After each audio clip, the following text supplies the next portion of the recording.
Sup mga kautot, nakita nyo nakabihis ako ngayon, yan. Samahan nyo ako, pupunta tayo dun sa San Francisco, dito sa Gentry din.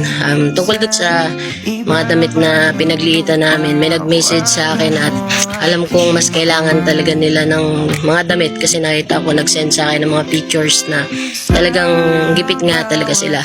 At mas gusto ko yung mga ganun kasi alam ko ma-appreciate nila kahit mga simpleng bagay lang. Hindi ko pa alam kung saan yung lugar nila kaya hanapin ko muna. Tapos kapag alam ko na kung saan yung lugar bago ko dadalayin yung mga damit kasi mabigat to. Nakamotor lang ako, wala naman kasi kaming kotse. Kaya yun, samahan nyo ako, update ko na lang kayo mamaya.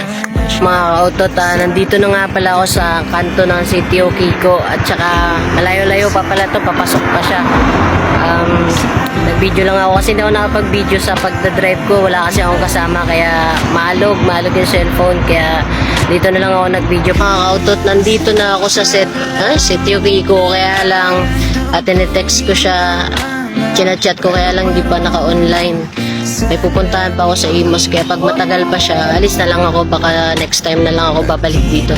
Kahit na napagod ako tsaka malayo, okay lang. Ganun talaga. Busy siguro.